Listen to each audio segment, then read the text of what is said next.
Hey, beautiful souls, are you a student on the cusp of your counseling journey? Or maybe even a seasoned professional working for somebody else but dreaming of launching your very own private practice? If so, I would love for you to join my incredible coaching membership today. It's tailor made for therapists just like you, offering step by step support 24/7 because you know what? We're in this together. Plus, I've even got courses and CPD trainings included to help fuel your growth. I know, I love it so much, and I hope you do too. Discover the path to your dream private practice your way.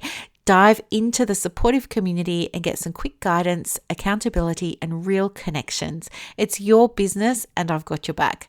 So join me now and make your dreams a reality. Head over to my website today. The link is in the show notes, and the membership is called Private Practice 101. I'll see you there. Bye.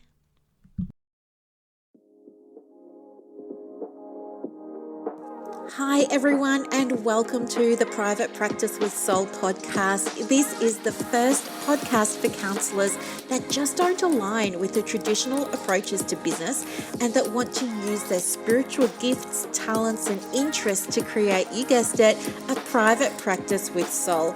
So, look, leave it to me to provide you with everything you need, including strategies that you can use to increase your income, reduce your workload, and of course, increase inquiries and referrals to your beautiful soul-led private practice.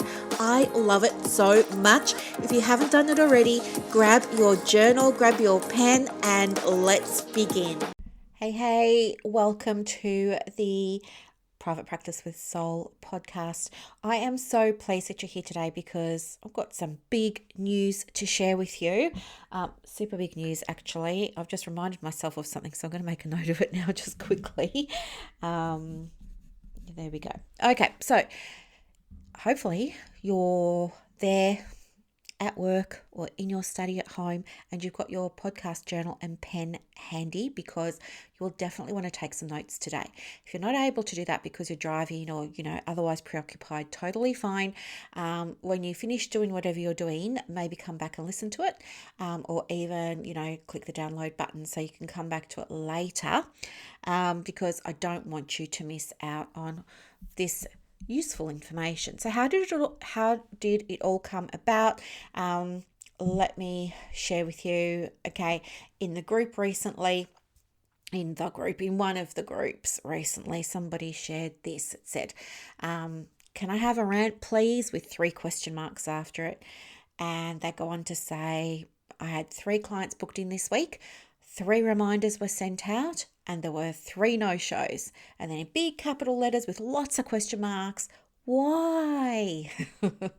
And then the poster has gone on to ask, why do people book a session and then don't respond and don't show?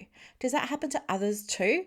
And how do you handle it and resolve this problem? Thank you, rant over. So I thought this is really important, and this isn't the first time a post like this has gone up, and it got quite a lot of reach, so obviously it's something that a lot of people are interested in and perhaps have had experience with. So I want to share with you my response to that. So just to recap, she wanted to have a rant. She had 3 clients booked in, she'd done her reminders and none of them showed. Why? Does it happen? And does it happen to other people too? So I threw a post up on Instagram. You can go and have a look at it if you like. I'm going to read it out. My Instagram is at the Private Practice Coach. So I made like this carousel. It's just text. And it says, here's what to do when clients book sessions with you and they don't respond to your messages and they don't show up. This is happening because of the processes that you do not have installed in your private practice, right? There are essential processes that all businesses need to have when it comes to working in our industry and in our profession, okay? Here's the thing. You don't know those processes if you didn't go and learn them, okay? This happens when we are winging it, meaning when you get your qualification, if you go and get the logo and the website and the business name and then just off you trot, and you go and set up your business, this is the kind of situation that you are going to end up in. And it happens because, as I said, you lack the business acumen. You don't understand the processes that are required for the business. And as a result of that, you're losing money, you're getting frustrated, and you're feeling like it's necessary to come in and, like, G up the group and get some support around it. There are other ways to handle it. Number one, go and learn about how to run the business. Okay, you had to go and learn how to be a therapist or a healer or a coach or whatever it is that you do. It's the same with business. You can't just run a business without understanding how to run one. Okay, it's like saying, oh, marketing sucks and it doesn't work for me. And then when I say to people, well, did you go and do a marketing course? I say no. So you're lacking the skills, that's why it's not working. And this is exactly what's happening here. But it's an easy fix, and I am going to give you some things right now that you can do to fix this once and for all. Okay. The other thing too is, of course, it's only an Instagram post, all right? So we can only go so far. There's more information about this. If you're in Private Practice 101, you've got access to more in-depth information and templates and all that sort of stuff. But as I said, it's just Instagram, so I'm going to do my best to help you. As I said, it's an easy fix. Okay, first off, understand this. You shouldn't be sending messages to clients asking them to confirm. That's a no-no. When clients book the appointments, you consider it confirmed, okay? They've stood in front of you, or they've gone online and they have chosen the time, they've chosen the date, they've paid you. It's confirmed. So wrap your head around the fact that you're not sending them a message to say, are you coming? Please let me know. Type yes for yes and no for no, and then waiting for them to respond. That's the first mindset switch, right? You are not sending out confirmation SMSs. You are sending out reminder SMSs. There's a big difference, right? So this person, when they're there saying, I sent out all these messages, no one responded, it's telling me that this person was sending out confirmation SMSs instead of, or emails, however they were doing it, instead of reminders. Okay, big difference. Okay, when you send messages to clients, you're not requiring them to confirm, because the appointments are considered confirmed at the time that they are made. That's number one, right? That will help you. Number two, if a client cancels, it's nothing for you to start ranting about. And you certainly don't need to come into groups and say, oh, I'm having a rant. Okay, I'll tell you why. Because when that client's cancelled, or when that client has failed to attend, FTA, failed to attend, as used to call it in the clinics where I was working, we call them FTAs, or no-shows.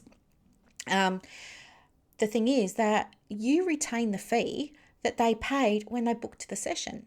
So the fee that they paid, which was originally your session fee, is now just called the cancellation fee. So why are you ranting? No need. You've now got an hour of time on your hands that you've been paid for, and you've been paid the full amount. My recommendation is always that you charge 100% for your cancellations. Okay? And that's probably a whole other episode. I don't understand all of this palaver with people saying, oh, if you cancel with this many days, it's going to be 70% of the session fee. And if you cancel with this many days, it's only going to be 35%. And if you cancel with this many days or hours, then it will be, 92%. I don't get all of the mucking around. 100%. You're either in or you're out. 100%. Simplify it, right? And you should absolutely be taking payment at the time that the client books, okay? There may be rare occasions where you don't, but you should absolutely make it your policy that they pay when they book. And you need to, I guess, get some support from maybe someone like me, like a business coach in private practice, to help you if you're bumping into your own money mindset stuff around this. Okay, some people will always have money mindset stuff, and it's their stuff. It's nothing to do with the business or the client, but hey, guess what? It's now affecting the business or the client. I feel from this person's post that they don't get prepayment, and that they're probably now thinking, oh, now I've got to chase up three, because now what they've got is debt.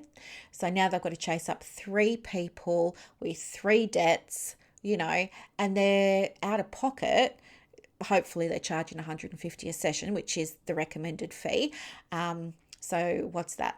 300 plus 150, 400. They're now out of pocket $450. And how many days, weeks, months are they going to pursue chasing a client? Because guess what? The client's just going to ghost you. The client's just not going to pay without you having, clear policies and processes in place. They can just vanish into thin air and you miss out. So always make sure payment at the time of booking. If they fail to attend or don't show up, you keep that money. It becomes the cancellation fee, right? Which is 100%. Make sense? Okay. Number 3. So now you have a client that paid for their session, but they didn't show up. And here you are with an hour of free time plus a payment for it. So you just got $150 and you're not actually doing the client work. So what are you going to do with that time?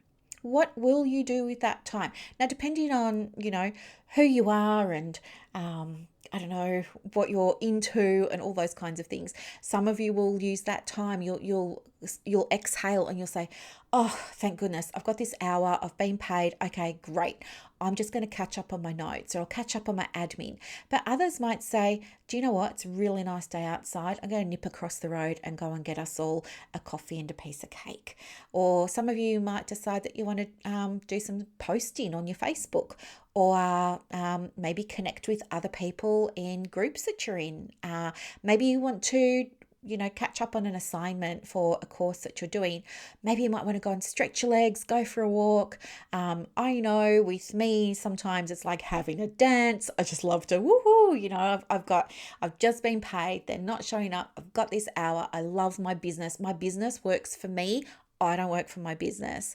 Buddy loves it when I have a no-show or a cancellation, because it means we get an extra hour together that we weren't going to have. And so I can teach him a new trick, or we can go for a walk, or we can just go and have like a little lie down for 15 minutes and have a little snuggle together. It's really nice. Or I might do my online shop with Coles and just get that out of the way for the week.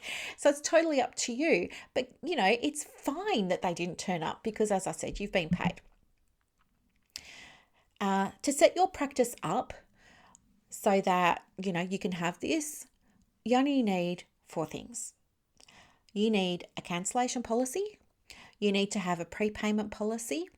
I always recommend it's 100%, because I want you to have 100% coming in when they don't turn up or, they cancel late. But you could do a deposit if you wanted to.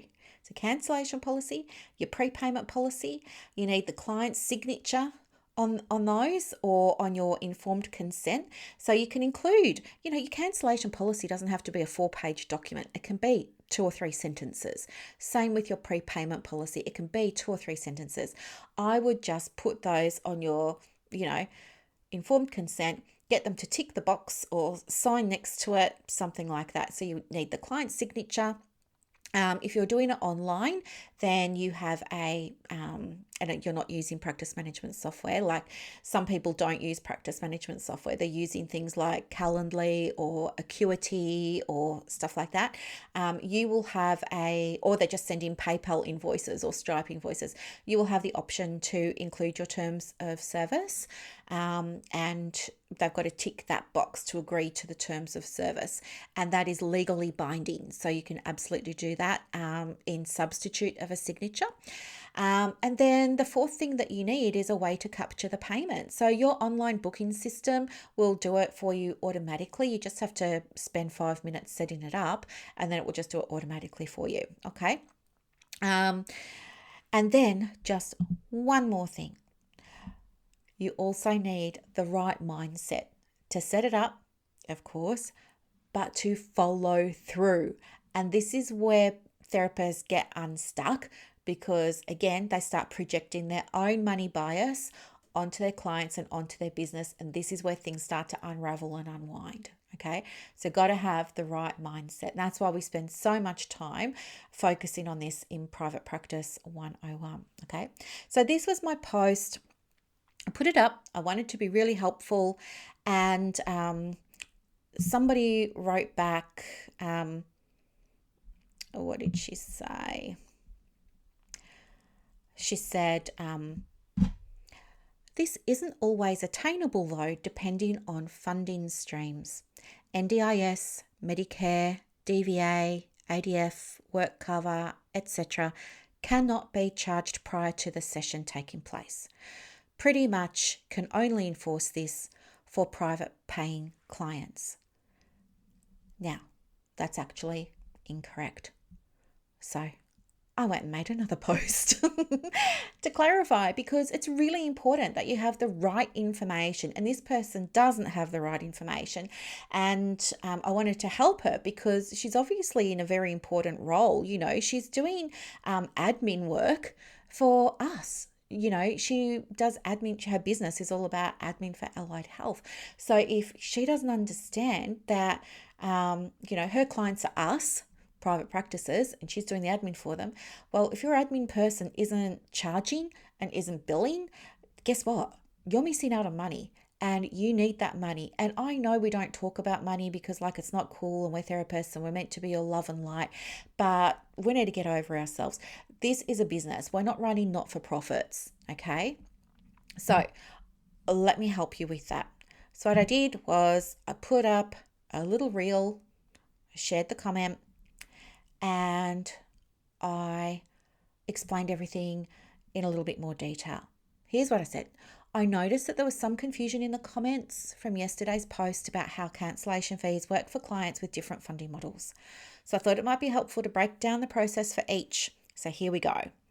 The big question is, can you charge a cancellation fee if a client fails to attend or cancels their session with short notice under different funding bodies? Okay. So, first one, NDIS. Can you charge a cancellation fee?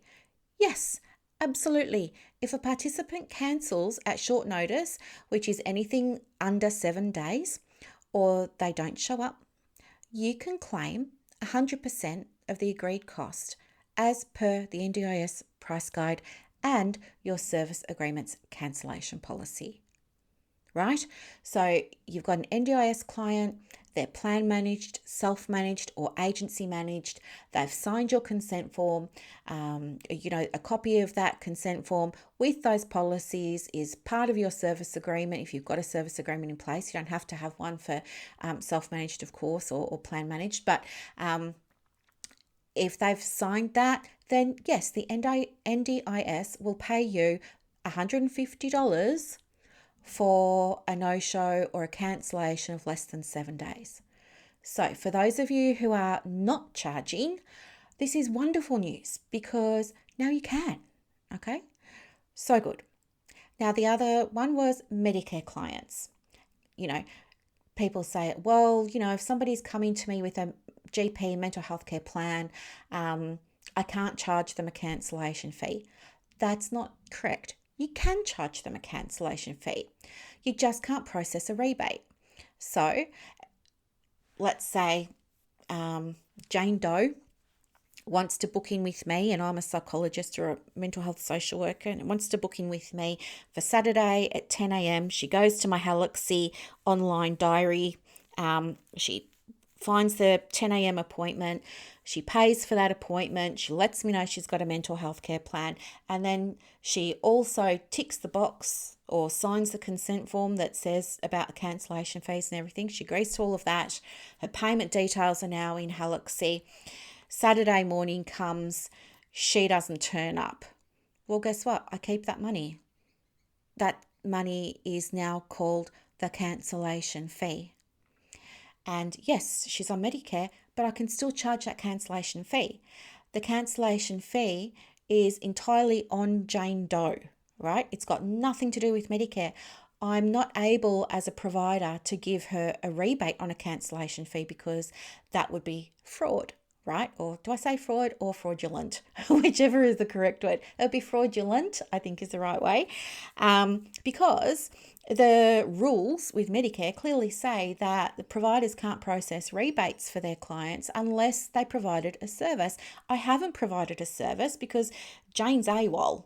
So, yeah, she's got to cough up that $150 all by herself. And guess what? She already has because she's prepaid for the session. So all that's going to happen is I've got an automation set up in my Galaxy now where I could go into Galaxy, I can go to the drop-down menu on the diary, I can choose fail to attend.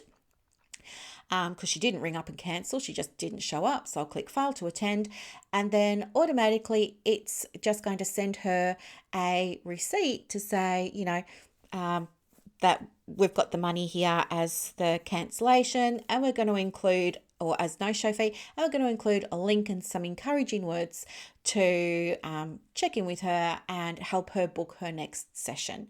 So yes, even for a Medicare client, you can charge a cancellation fee, and you should. With work cover clients, same thing, right? It's very similar to private billing. Work cover or work safe does not cover costs for missed appointments. So they're not going to pay you as the provider for cancellations and no-shows, but you can ask the client for it, and you should. And again, this is going to be in your onboarding. So when clients first sign up with you, they're going to come along and, John Doe comes along and he says, "Hi, Brooklyn, I want to make an appointment to see you. I'm on work cover." I'm going to say, "Yep, no problem." John's going to say, "Work cover are funding my sessions." I'm going to say, "No problem, John, all good. I'm going to send you some paperwork. Please have a look over it, read it very carefully. Once I get that back, we can hit the ground running, we'll get going, whatever you say." And, when you have that meeting with John Doe, or you have that discussion with John Doe, you might also draw his attention to the fact that you do have a cancellation policy, and that cancellation policy is going to be, peppered at different touch points throughout the business. So John's well and truly aware of what it is. And then guess what? When John doesn't turn up for his appointment, you're going to process the charge, right? Because you've got his permission to process the charge, and then you're automatically going to send him through your Power Diary or Clinico, whatever you're using, the receipt. Done. So yes, you do get paid for work cover clients when they fail to attend or cancel on short notice, but you don't get paid by work cover. You get paid privately from the client, okay? The next one is victims of crime.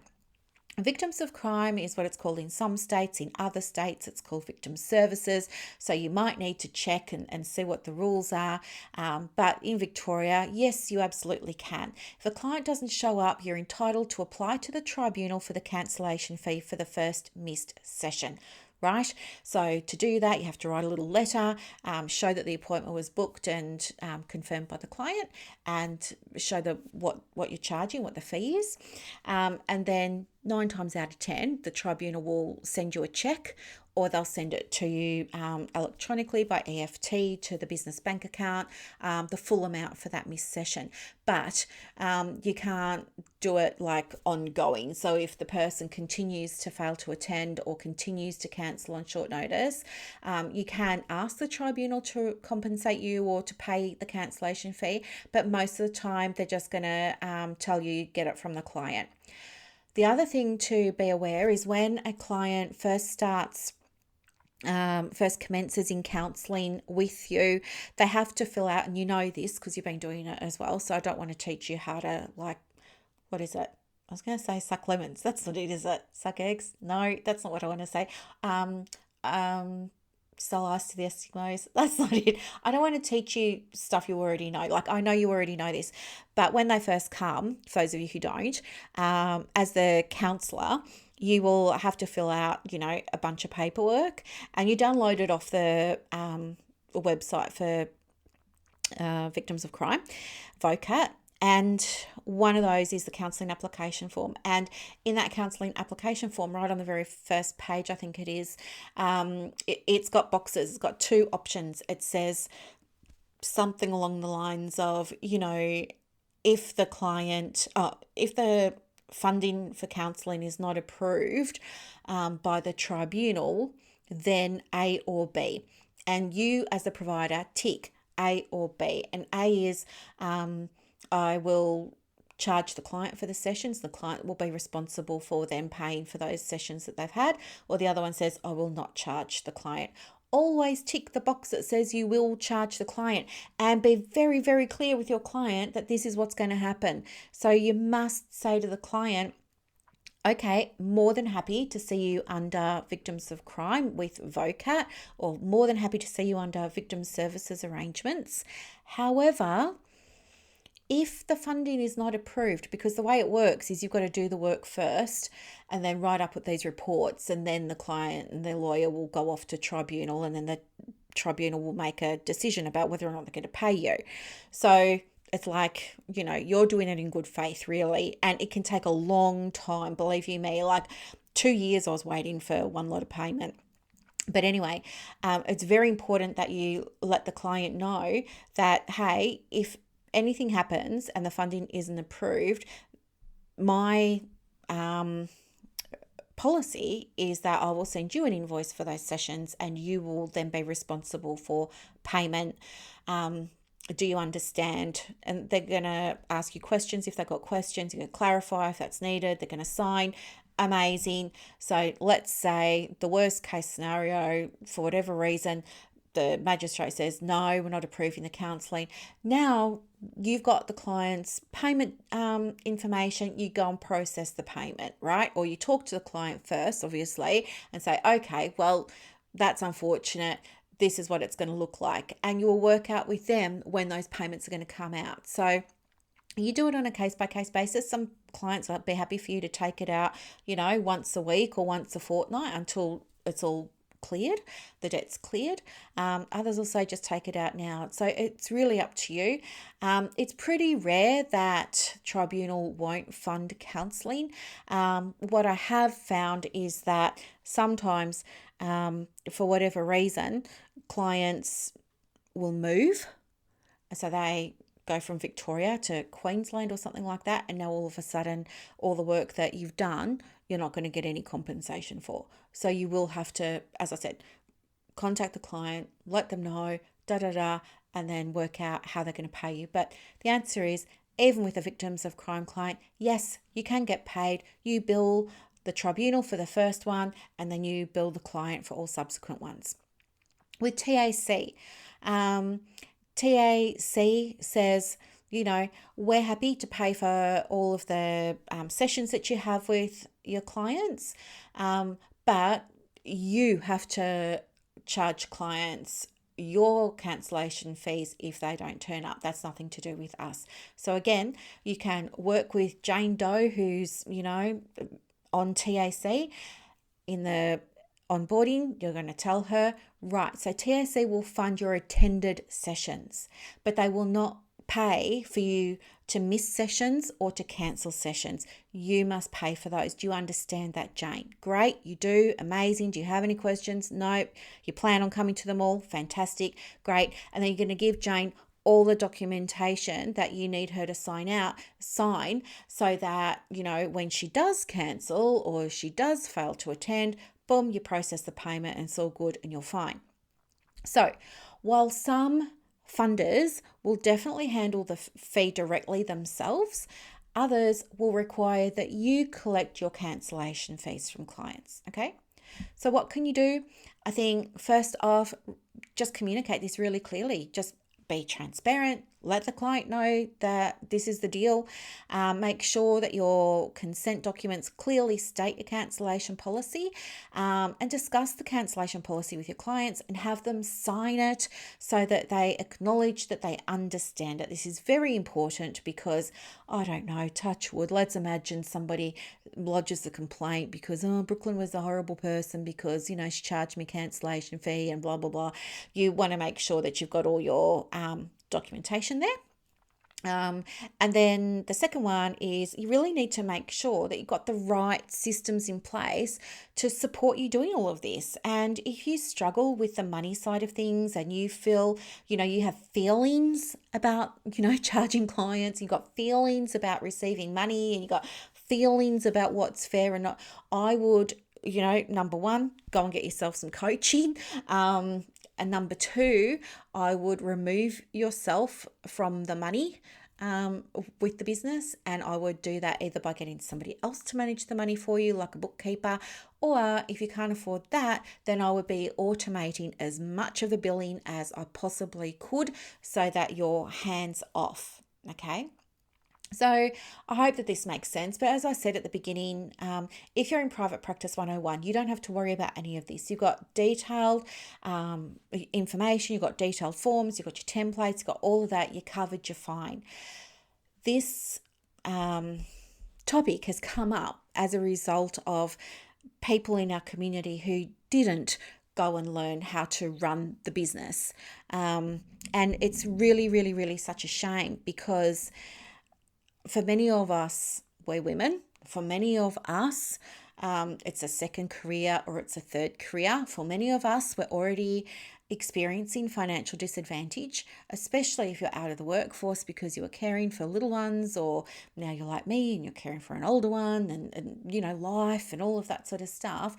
Women tend to be, compared to men with the data, disadvantaged financially. And so it doesn't make sense that you would continue to run a business from a mindset of disadvantage. Okay. You need to learn how to run the business as a business. Okay. So there is that was one thing. So I hope that was really, really, really, really helpful. If you're not in Private Practice 101 and you missed the workshop that happened a couple of weeks ago, don't panic. There is another workshop coming. The course opens twice a year. It will open for enrollment again in October. I will put there's a waitlist registration page. You can go and register to be notified when the next workshop is and when the doors to the course open again. So I'll put that information below for you. You can come along to that. Don't panic. Now, there are a couple of other things that I just wanted to touch on too, because it's important that you know what they are. And one of those things is we now have our very own Private Practice Guild of Australia. And it's all very exciting. I have put this together over the last couple of weeks, but it is still developing. So what I can share with you is where this is going, what it is. So the primary aim of the Private Practice Guild is to really raise public interest and awareness of what private practice is. It's to promote private practices and the owners of those private practices. It's to maintain ethical standards in private practice via professional certification. Okay. It's also to provide a network for education and sharing amongst members. Okay. The Private Practice Guild will also be offering events and workshops online, and eventually, not right now, but eventually it's in the plan to do them in person in different states, okay? In Australia, this is, all right? So it's really also an opportunity to really connect and network with like-minded people and practice owners from Australia, all while learning more about private practice and being able to run one in a way that's sustainable and ethical, okay?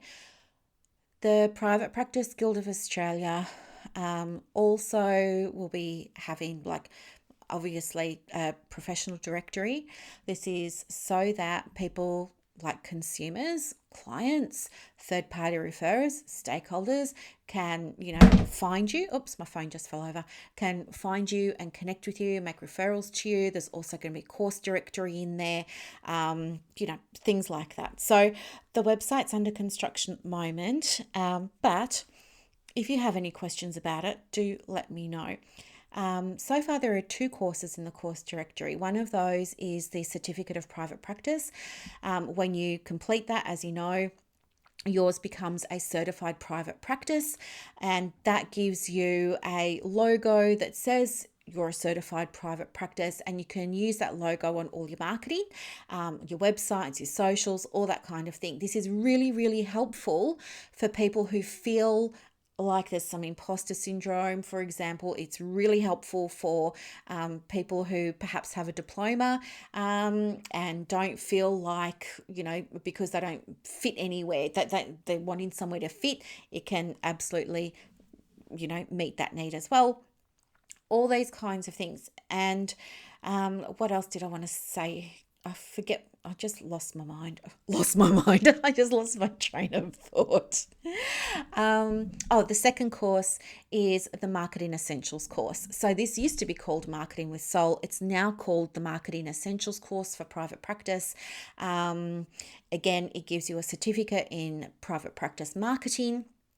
It will meet all of your CPD requirements for a 12-month period. You don't have to do it as a certificate if you don't want to. You can just come in and do it as a course. The course is broken up into a set of modules. Each module has an assessment. If you want OPD or CPD points, you can get them by completing the assessment for that module. Each module gives you 5 hours of PD. And for those of you who do want to get the certificate, there's an overall assessment at the end.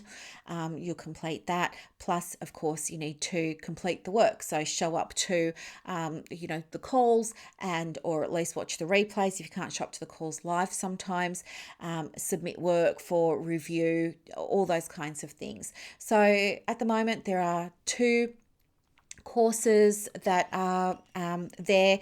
They're both approved by the Private Practice Guild of Australia. When you complete those, you get your own logo saying which course you're certified in that you can use for your marketing, right? With the membership, when you become a member, there are a few different things that you need to be aware of. So, for example, there are 2 types of memberships in terms of tiers. Now, remember, you know how I feel about, ACA and PAC for having their levels. I honestly do not see the sense in it. It makes 0 sense to me when we know that all of the research says that education, a level of education has, I was going to say something I shouldn't say. Let's just say very little to do with the quality of the outcome. Okay. 9 times out of 10, it's your ability to build that therapeutic relationship with the client that will lead to the client's outcome.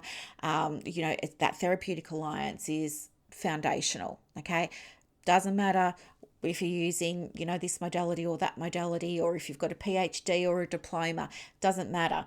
The outcomes are based on the relationship that you've got with the client. So I don't agree that ACA and PACFA have levels. I think it creates imposter syndrome for women who perhaps don't already feel confident within themselves and already doubt their abilities perhaps, or already wonder if they're good enough or worthy enough or all of the enoughs.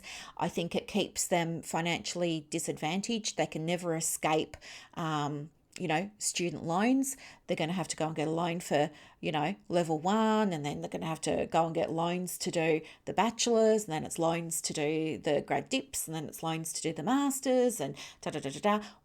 It's wrong. It's wrong. And you have to also remember that they're not public companies. They're not listed on the stock exchange, right? We can't all go and buy shares in ACA and PACFA. These are privately owned companies. Privately owned. Someone's making a lot of money. And the other thing too is that when they're saying that they're advocating for all people, for all members, you have to remember that, a lot of the time, not all, I'm sure there are examples, I'm just not familiar with any, but But it seems to me that they don't consult with all members before they, take action. Like with Medicare, we saw that. There were so many people who were in ACA and PACFA who were against being on Medicare. But for some reason, ACA and PACFA were, push, we're pushing for Medicare. I still don't get that. So not listening and not consulting with all members, and definitely not representing the interests of the majority. That's a problem for me. And the other thing too is that when they do go and advocate, they're only advocating for the top tiers. So, the level 3s and 4s, they're the people who spent the most money. It's like, you got to spend a certain amount of money before you're going to get the reward of being able to see someone who's NDIS funded. And, how long is it going to take you to make that money back? It's just, anyway, they run them as private businesses because that's what they are. And I just disagree with this whole levels business. And I see what it's done to our community, especially in like one of my bigger groups, Counsellors Connect Australia. I have removed so many people from our group because they think that they're better than people who are at lower levels, and they are patronising. They talk down to them, and they're aggressive, and they weren't saying nice things, and they weren't being supportive, and and then we've got the flip side, which is people who are at a level 1 or level 2 feel horrible about themselves and don't have the confidence to do anything because they are constantly getting told, you're not good enough, you're not good enough, you're not good enough. So I'm going off on a rant now. My turn to rant. I don't get it. I disagree with it strongly. I think that it's a lot of money, that you pay.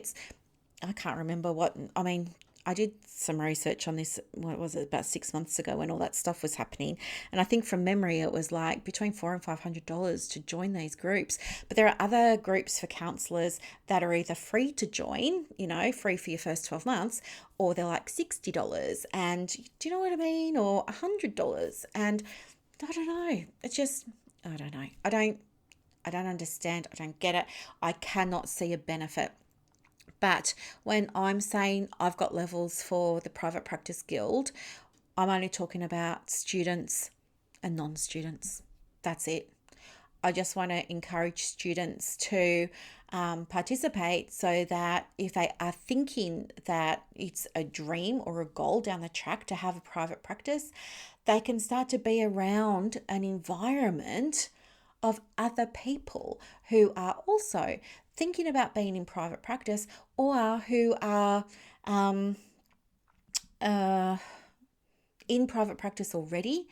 Everyone's at different stages of the journey, and doesn't it make such a huge difference when you're all sharing the same journey? I know, it's just so important. So yeah, that's it. But anyway, so there'll be 2 levels of membership, and yeah, of course, all potential members are going to have to read through the Code of Ethics and Practice before they apply, and they're going to obviously adhere to it as part of the application process. So yeah, that's it really. And over time, more courses will be added that are relevant to private practice.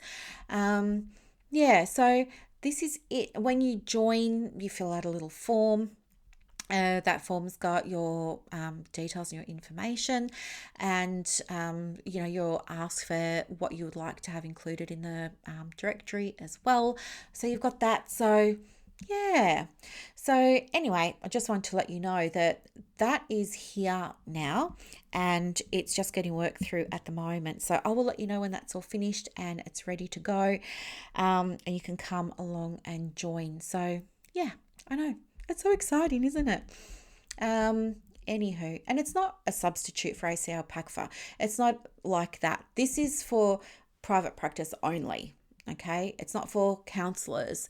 This is for all people in private practice. So it could be dentists, it could be chiros, it could be psychologists, social workers, counsellors, complementary and alternative health practitioners who are in private practice, play therapists, music therapists, art therapists. Like, it's private practice specific, not profession specific. So it's not a substitute for your ACA or PAC4 or any other, professional membership for your profession. Okay, this is private practice specific.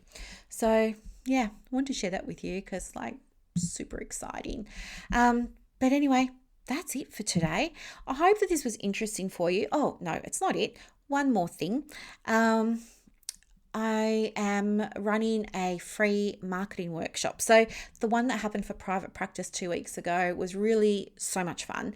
And I'm still getting requests today for, can I please join? And other people have been sending me emails saying, I can't find the videos anymore. If you wanted to see the videos, I'm really sorry, but as I mentioned to you in the workshop, you had access to them for that whole week, and then everything got tidied up at midnight on Monday night, and all the resources and videos got put into the Private Practice 101 member portal. So if you're in that, you've still got access, but if you didn't join, you don't. Anywho, the next workshop is happening in October. Oh no, the next one's happening in July, and it is for marketing.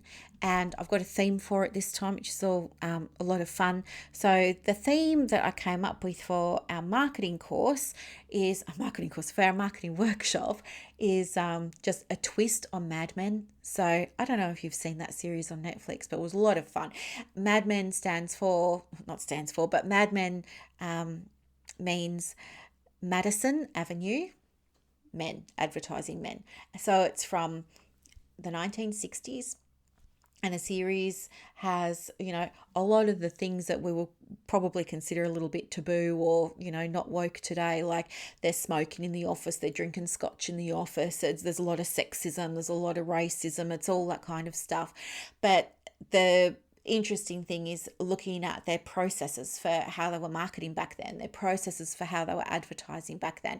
It's a lot of fun, and there are some main characters, and I'm making this whole storyline around it. And so yeah, we've got this workshop, and it's called Mad About Marketing, and using the theme of Mad Men. So I'm so excited to let people know, don't panic, there's another workshop coming up. It's not for a couple of months yet, but there's already nearly 100 people that have registered to come along to that. So that's a lot of fun, and I really can't wait. I'm thinking, I wonder if I could possibly do it in June. Can I bring it up a little bit?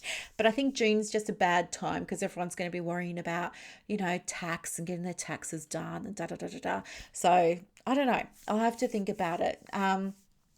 Maybe June. But at the moment, it's looking like it's going to be the second week of July.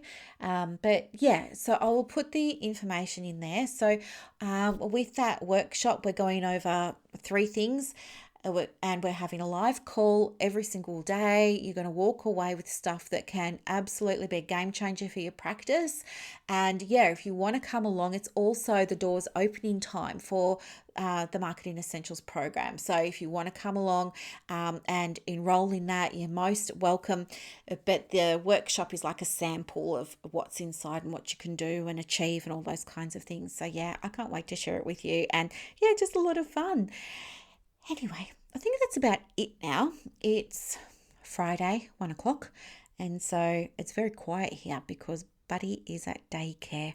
Little Buddy, he is 12 months old on Mother's Day, so I've got to go and figure out what to get him for a little present, and the daycare want to do something for him as well. So, I don't know.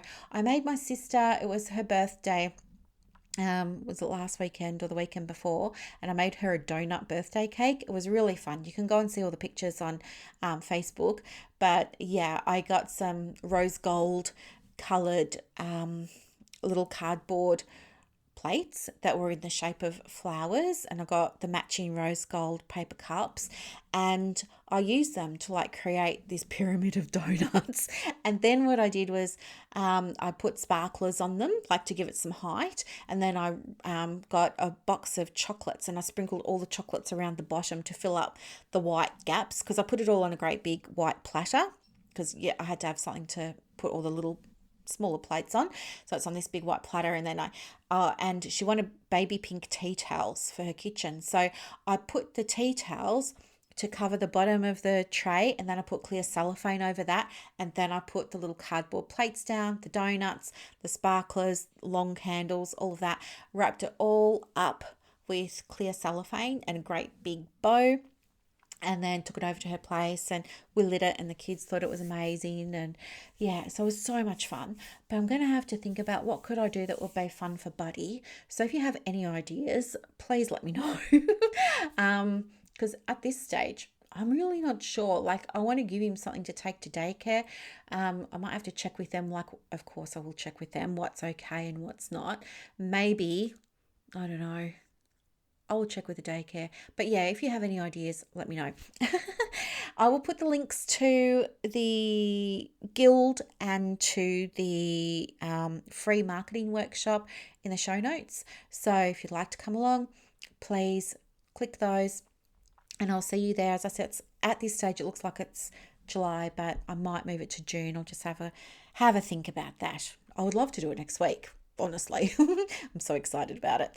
Anyway, have a lovely day. I hope this was a super helpful podcast. I hope you're inspired. I hope you're going away with lots to think about and with lots to discuss with friends and colleagues. And if you need anything at all, just reach out. Okay, bye. Thanks for listening. I hope that you loved this episode as much as I loved putting it together for you. To get more resources to help you in your private practice, head over to Instagram. My handle is @theprivatepracticecoach. And also, if you want more inquiries and referrals for your business, let me know. I have a program called Clients on Demand that opens every quarter, and I can absolutely get you some information for that as well. You are doing an amazing job. Thank you for sharing your gifts with the world. Bye.